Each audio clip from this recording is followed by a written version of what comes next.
once every month for some helpful conversation about health and recreation. We got plenty of ways to brighten your day. It's not too much to listen up to our monthly healthy subjects. Even if you're on a budget, we can help you make sure that doesn't get in your way. 'Cause I'm sure we can all agree we could use a little help staying healthy and raising awareness in communities to make a better life for you and me. So tune in once every month and just hear what we have to say. Everything is gonna be okay with the Community Health Corner in your day. Hello, everyone, and welcome back to Community Health Corner. I'm Ursula. And I'm Shelby. We return this month with new information, tips, and tricks that will help all of us live healthier lives. November is Lung Cancer Awareness Month, so we will be presenting information on lung cancer screenings as well as tobacco cessation.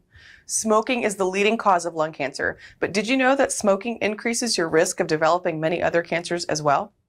We understand that everyone is at different points in their fitness journeys. Some of our viewers may be athletes, some may have no exercise in their present routine, and we have viewers everywhere in between. Because of this month we are focusing on basic activities that most anyone can use to increase their movement. Today, Cozell will show us a fun, low-impact exercise routine that you can complete while sitting in a chair. And later this month, we will debut our new exercise series to help you begin some simple bodyweight exercises. The goal of this series is to show our viewers that getting into a fitness routine doesn't have to feel unrealistic. In keeping with the theme of fitness, the other side of this coin has to do with how you eat. Eating healthy often starts at the grocery store. To help you meet your nutrition goals while staying within budget, we are going to cover using coupons as well as how to find sale items to stock up on your cupboard's needs. When trying to eat healthy, we often focus exclusively on the types of food we need to be eating, but it is just as important to be aware of how much we are eating. That's why this month's Eat Healthy segment is all about portions. We will discuss how portion control can help you maintain a healthy weight, show you easy ways to estimate serving sizes, and demonstrate proper measuring skills to help keep your serving sizes in check. Ursula also has a great slow cooker chili recipe, perfect for busy days as the holiday season approaches. Now let's head over to Dr. Bob, who is kicking us off today with information about lung cancer risk factors and screenings.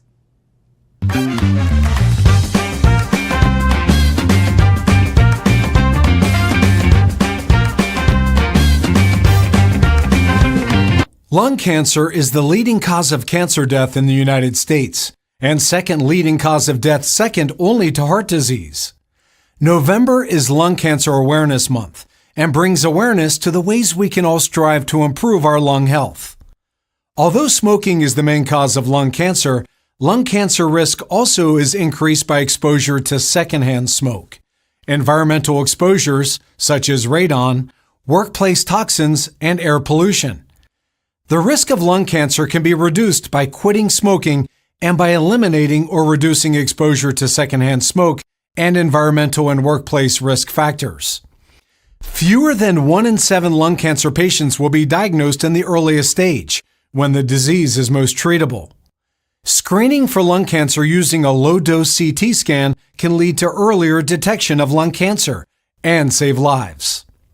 Lung cancer screenings are recommended for people who are between 50 and 80 years old and currently smoke or have quit within the last 15 years and have at least a 20-pack year smoking history. This is the number of packs of cigarettes per day multiplied by the number of years smoked. So a person could have a 20-pack year history by smoking 1 pack a day for 20 years or 2 packs a day for 10 years. Lung cancer screening for those eligible is available with no cost sharing under all insurance plans, and free screenings are available throughout the state for those without health insurance. If you need help finding a provider, please contact us so that we can help.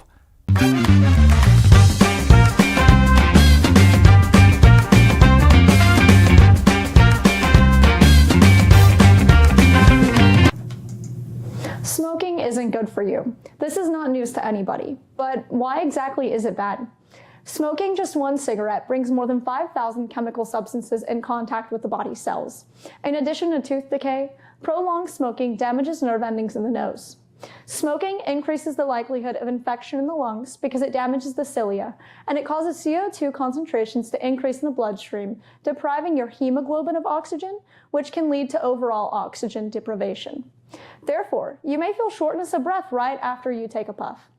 All of this damage occurs solely due to the inhalation of smoke, prior to even feeling the effects of a nicotine rush, which takes roughly 10 seconds. These effects are just the beginning. To learn more about the adverse effects of smoking, check out the linked 5-minute animated video entitled How Do Cigarettes Affect the Body? Smoking is the leading cause of lung cancer, but smoking increases your risk of developing all cancers.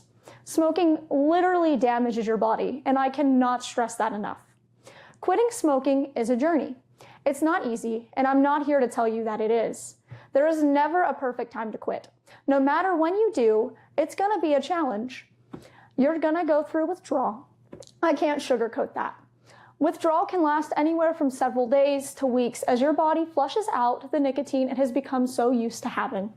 Symptoms of nicotine withdrawal include, but are not limited to, cravings, headaches, insomnia, increased appetite, cough, and fatigue.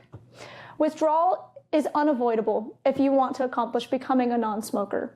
And that is going to be the case today, tomorrow, in a year, in 20 years, forever. You'll never want to put yourself through withdrawal, but it's necessary if you're serious about quitting. Nicotine gum and patches exist so that you can get used to lower doses of nicotine while avoiding all of the other nasty chemicals that smoking exposes you to. These resources are great options for when you first quit and choose to wean off tobacco use as opposed to quitting cold turkey. Remember, it's not the nicotine that's the problem. It's everything else in a cigarette or a vape or other tobacco substance. Most smokers want to quit, close to 70% of them. The thing with quitting smoking is that it is going to look different for everyone who does it. Some people may be able to stop cold turkey, and others may need to wean themselves off. Either way you go about this, it won't be easy. Quitting cold turkey, however, especially if you're a frequent smoker, will be difficult. Do not beat yourself up if you aren't successful in your first go with quitting. This is a marathon, not a sprint, and you're in this for the long-term benefit. Think of the experiences you gain from a failure as a trial run for the real thing. There are resources available to help you quit. Call the Georgia Tobacco Quit Line today at 877-260-STOP if you are interested in quitting using tobacco products. This helpline is available 24 hours a day and can send you a free 4-week supply of nicotine replacement therapies such as gum or patches for Georgia residents that qualify. If a 4-week supply is not enough for you and the idea of paying for replacement therapies seems costly, consider this. 1 pack of cigarettes in the state of Georgia averages to $5.40. And if you smoke a pack a day, in a 30-day month, you're spending $162. A 4-week pack of generic Nicorette gum at Walmart is about $40 depending on your preferred flavor and dosage, and that means you're going to be saving about $120 a month alone. In addition, the Community Health Works website has a blog where we'll be posting tobacco cessation resources to support those of you that have chosen to take the leap and to quit. Check out our resources after the show and throughout the month.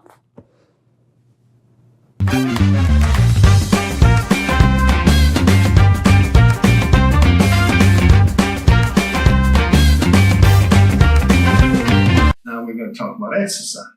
And some of the benefits of exercise is in every area of life. It will help you increase and maintain muscle strength, improve balance and coordination and mobility, improve confidence to move about independently, and reduce the risk of falling, improve mood and overall well-being, not only for you, but everybody else around you.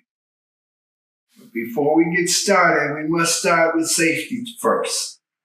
Begin slowly and intense exercise. We have to wait at least 2 hours after we eat a large meal. Wear comfortable shoes and comfortable clothing. Drink water before, during, and after exercise. The first exercise is the hand squeeze. We will take the ball, just slide back comfortably in your chair, your feet flat on the ground, on the floor. And just take the ball like such and just squeeze the ball into like this. You just kind of loosen your fingers up here and you're squeezing the ball in. Now, we suggest you do this about 10 times, but just for the sake of us getting used to this and doing low intensity, we're only going to do it 5 times. So what we're going to do is squeeze it 1, 2, 3, 4, 5. And that's what we want you to do with the ball. Just kind of loosen up on that first exercise, which is a hand squeeze. The second exercise is the neck stretch, okay? What I want you to do is take the ball and set it down between your feet, like such, comfortably in your chair. And what we're going to do is we're going to do a neck stretch. We're going to do 5 of these, okay? It's recommended that we do 3 sets of 5, but for the sake of us just learning how to do this, we're only going to do 5, okay? So, sit back in your chair, comfortably, put your hands on your lap, as such. Move your head to the right. And when you move your head to the right, stretch out your arm to the left, just waist high. As such, bring that hand back. Bring your head back to the middle. Tilt your head to the left and raise your right arm about waist high. So it's going to go like this. 1, 2, 3, 4, 5. Stop. That is the neck stretch exercise.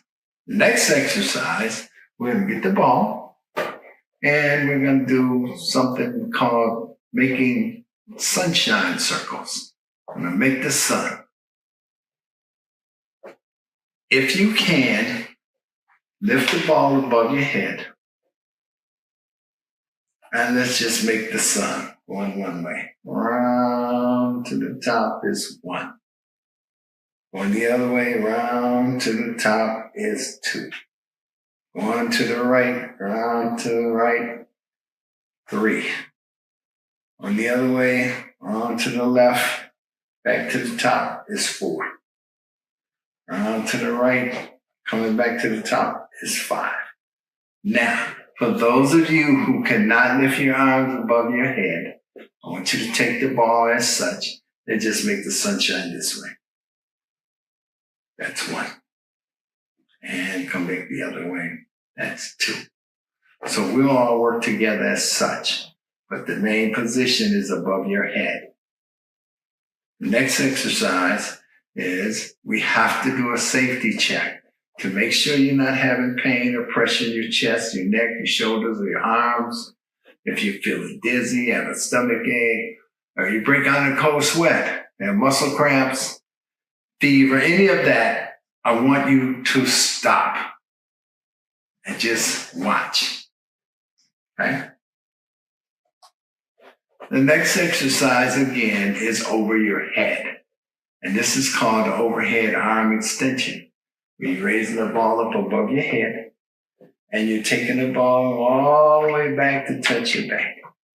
And you're coming forward as such. Now, again, remember, sit back in your chair, get comfortable, feet flat on the ground, and we're going to do the overhead arm extension. Up, 1, 2, 1, that's 2. 1, that's 3.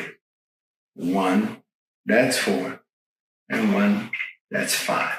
But those of you who cannot lift your arms above your head, bring the ball up and just bring it up to your face. 1, 2, 3, 4, 5. You just want to make an exception for those of you who cannot raise your arms above your head. We just want you to take the ball and be able to move. The next exercise is the tummy twist. Again, you're comfortable in your chair, feet flat on the ground, the ball up about waist high. And we're going to go to our left. Slight pause. Turn your head that way. come back to the middle, go to the right, come back to the middle. That's 1. So we're going to do 5 of these. Ready? Go. 1, 2, 3, 1. 1, 2, 3, 2. 1, 2, 3, 3. 1, 2, 3, 4. 1, 2, 3, 5. Stop. Just relax. Just loosen up. Just relax. This exercise can cause some things to happen, kind of loosen up things within your stomach. The next exercise, I have to move back and turn sideways. Okay, we can get a picture of this. Okay. In this exercise, what we're going to do is we have the ball at our waist, and we're just going to basically just do some real simple. Just sit back in the chair, get comfortable, and holding the ball here. Just lift. I want you to lift your leg, but do not lock your leg. Do not lock your knees. Okay? So here we go. 1, 2, 1, 1. We're going to do 5 of these. Okay? These are good exercises you can do while you're driving. When you stop, you can exercise and stretch your legs a little bit, find a bench somewhere, sit down, or just slide your seat back in the car and you can do these exercises. Okay? And this is called knee extension. Do not lock your knee. Just lift your leg as high as you can. Okay? You have the ball positioned here. Just relax it in your lap and just do the exercise. Here we go. We're going to do 5 of them. 1, 2, 3, 1. 1, 2, 3, 2. 1, 2, 3, 3. 1, 2, 3, 4. 1, 2, 3, 5. Okay? And our next exercise is the heel raise. Okay? Again, I should have left my chair where it was. Let me move my chair back around so you can see. Okay? And you pay attention to my feet. I have no shoes on, by the way. And I don't have no shoes on for main purpose and the main reason. I can tell you why at the next exercise that we do. So this exercise also is a very good exercise you can use when you're driving in the car for 2 or 3 hours. You know, okay. Again, this is recommended that bus drivers use this as well. And what this one is called a heel raise. Okay? And when we do this, sit back in your chair comfortably. Okay? Have your ball right at your waist. Okay? And what we want you to do is just like go to your tiptoes. Okay? Up and down is 1. So we're going to do 5 of them. Okay? Ready? 1, 2. 1, 2. 1, 3. 1, 4. 1, 5. Stop. That is a good exercise you can use while you've been driving for a while, and you can move to the next exercise. This one takes a little bit more work, a little bit tricky, and this is why I don't have on shoes. This exercise is called balancing toe tap. Be very, very careful with this exercise. Very careful. First thing I want you to do is put your ball on the ground, on the floor. Put your foot on it. Sit back in your chair. Grab the sides of your chair. This is your safety mechanism here. Hold on to the side of your chair. And just take your foot and move the ball around. And the reason I don't have on these shoes is because it's much easier to do without shoes on. Keep in mind, you're at home. You're in your living room. You're doing all of this all by yourself. So here we go. We'll roll the ball. 1, 2, 3, 4, 1. We'll switch feet. Keep holding on to the side. Switch feet and put your other foot on. And just work it around a little bit like that.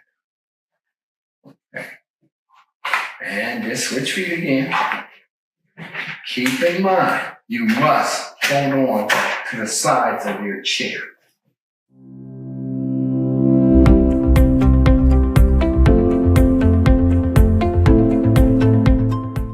If you're new to couponing, you may think that it's only possible to use coupons for processed food. While the majority of coupons are for highly processed foods, there are still ways to significantly cut grocery bills. If you're interested in trying your hand at couponing, here are some basic rules of thumb to get you started. Start with your local grocery store.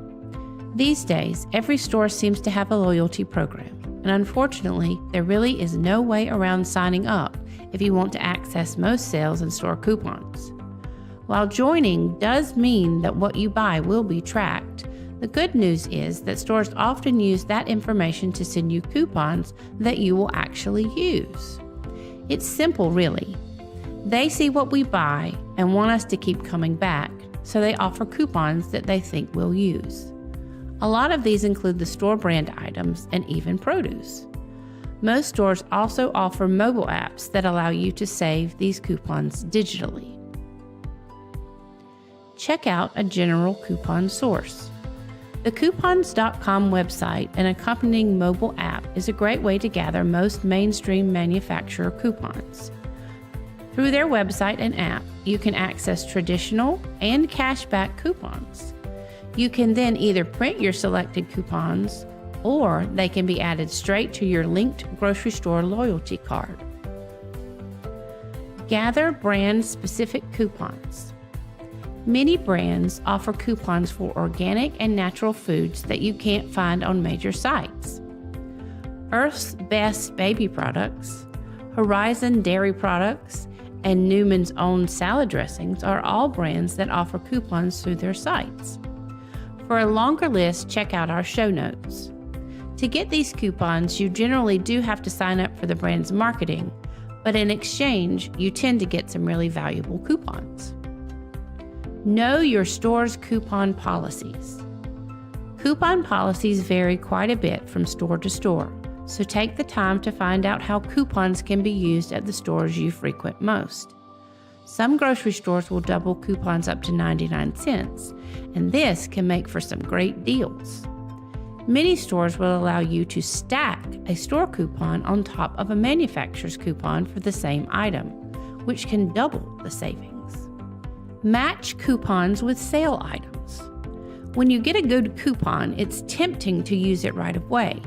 However, if you give it a few weeks, you may find that item on sale, which will get you an even better deal. Remember, healthy products go on sale just like anything else. Don't buy junk just because you can get a good deal on it. This probably goes without saying, but it can be very tempting to buy something just because it's a great deal, even though you don't really need it. If you're trying to focus on a healthy diet, there are many great bargains out there that you'll want to avoid. Stay focused on the fact that you want to save money on high-quality items, and this will help guide you through the many shopping decisions that you face every day.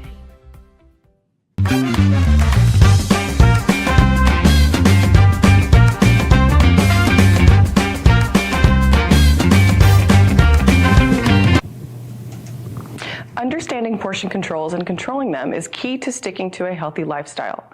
Portion control helps us identify what's in our food and how much we need to consume to meet our goals. In basic terms, your body requires a certain number of calories to function and survive each day. If you're eating more calories than your body needs, your body will take those extra calories and store them as fat. The more extra calories you consume, the more fat you'll store. So in order to reduce those extra calories being stored as fat, portion control is a skill that will prevent you from consuming in excess. It sounds so simple, doesn't it? Just don't eat or drink too much. But looks can be deceiving. It's easy to eat or drink more than you plan to because all around us we are constantly provided with larger portions than we need. You can leave this mistake behind when you start to recognize a true serving size. When you look at a food package, the nutritional label generally gives you a serving size for that food. The serving size is based on the amount of food people typically eat, not how much they should eat. Serving sizes help you see how many calories and nutrients, including fat, sugar, and salt, you get from eating a specific quantity of that food. Sometimes the serving size on a package will be less than you eat. Other times it'll be more. The amount of the food you actually eat is called your portion size. Sometimes your portion size will be less than the food serving size. Other times it will be more. In some cases, like vegetables, it's perfectly okay and even a good idea to eat a larger portion than the serving size listed on the package. But when it comes to foods that are high in calories, fat, or sugar, eating more than the serving size can alert you that you may be getting more than is healthy. If you are new to portion control, measuring food is an important part of learning about correct serving sizes. Measuring your food will show you that the portion you thought was 1 cup may actually be closer to 2 cups. So let's learn some measuring skills, and I will see you in the kitchen. A liquid measuring cup is used to measure the volume of liquid ingredients such as water, milk, or broth. It has a cylindrical shape with scale markings, and it has a pour spout. To measure, set the empty measuring cup on a flat, stable surface instead of holding it in your hand. You can even bend down and look at the scalings to see where your mark is. This will be 2 cups of water.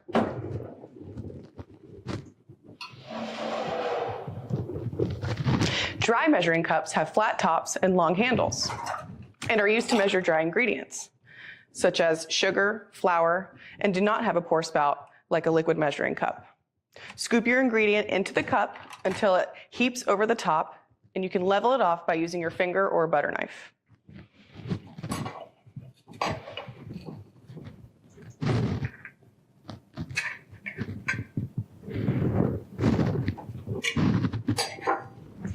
This way, your ingredient measures exactly to the top of the cup. Some recipes may call for a dry ingredient like brown sugar that is measured by packing and pushing rather than scooping to eliminate air inside the cup.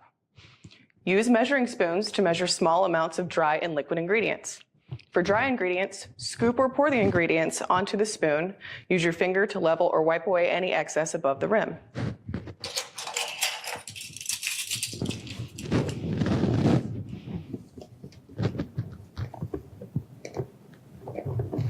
In this case, I'm using the butter knife to scoop away.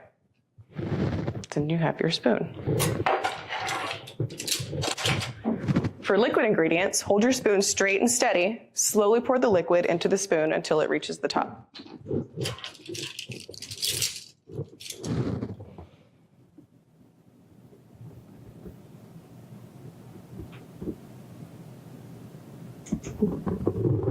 Two tablespoons. Now, let's use these skills to measure out the ingredients for this month's recipe, a simple, slow cooker chili that is perfect for those busy nights. This easy slow cooker beef chili is the perfect pantry meal. Loaded with beans, corn, and salsa tomatoes, it only takes a few minutes to dump in your crock pot. In a large skillet over medium heat, add 2 tablespoons of olive oil.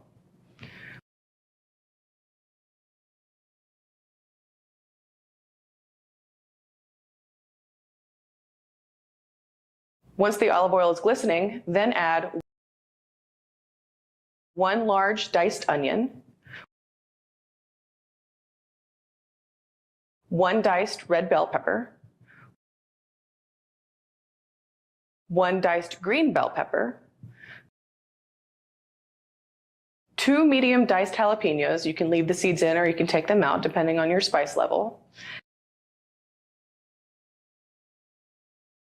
and 4 cloves of minced garlic. Now that my vegetables are translucent and they're very fragrant, it's time to add the beef. I have 2 1-pound packages of ground beef, but we only need 1.5 pounds, so I'm going to cut this one in half. Then we're going to add the ground beef to the skillet.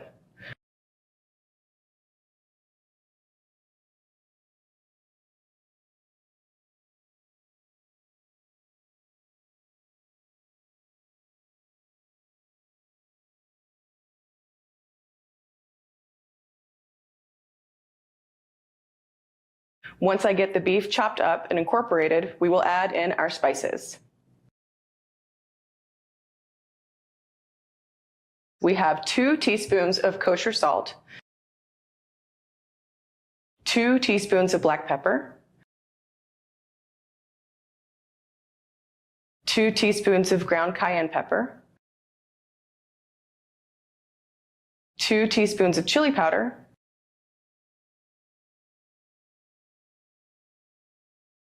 and 1 teaspoon of ground cumin. Stir to combine. Now that our ground beef and vegetables are cooked through, we're going to put it in the slow cooker and add all of the other ingredients for the chili. I have 3 cans of diced tomatoes here. We opted for the low sodium version since we added salt to the mixture in the beginning.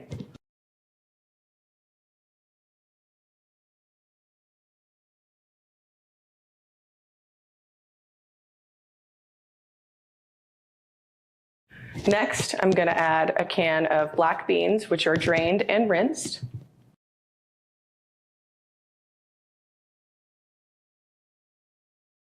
Now, pinto beans, drained and rinsed.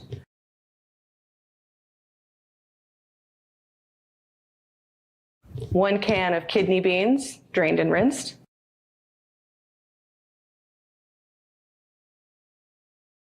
And 1 can of garbanzo beans, which are also drained and rinsed.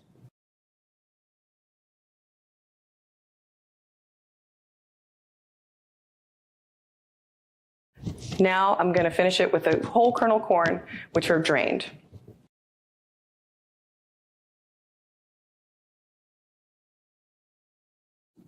After I incorporate and mix them together, I'm going to add 2 tablespoons of lime juice. And I'm also going to add 2 tablespoons of hot sauce. And you can pick whatever flavor hot sauce you like. If you have a favorite, you can use it, but it is chili after all. So now we're going to cover, switch it on. We're going to cook it on low for 8 hours, or you can cook it on high for 4 hours. As we talked about earlier, measuring your food is very important when you're learning to use portion control. Now, most of us don't carry around food scales and measuring cups, so how can we translate those amounts into portions we can relate to? That's where visual cues come in, and all you need is your hand. Look at your fingertip. That's about a teaspoon, or how much butter your toast needs. Your thumb, from your knuckle to the tip, is about the size of a tablespoon and can be used to estimate the recommended amount of salad dressing, cheese, or peanut butter.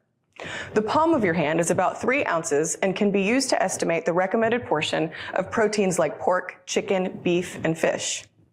Your clenched fist is roughly 1 cup, and your cupped hand is about half a cup. Both can be used to estimate recommended portion sizes of vegetables, grains, and even ice cream. To help you incorporate portion control into your routine, we have 2 suggested habits for you this month.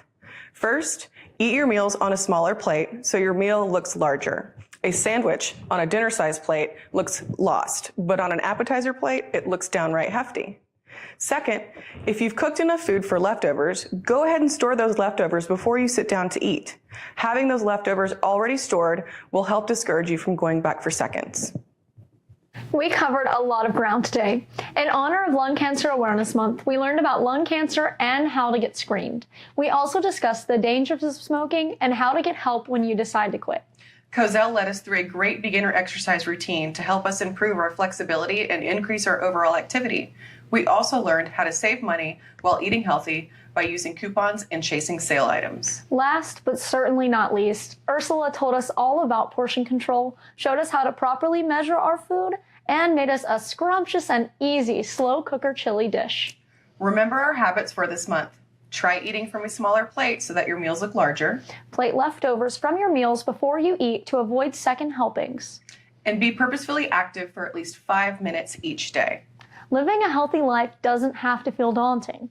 Implementing small, simple changes in your behavior and consistently repeating these changes gets you closer to a healthier you, one step at a time. We hope to see you next month for our next Community Health Corner. Bye.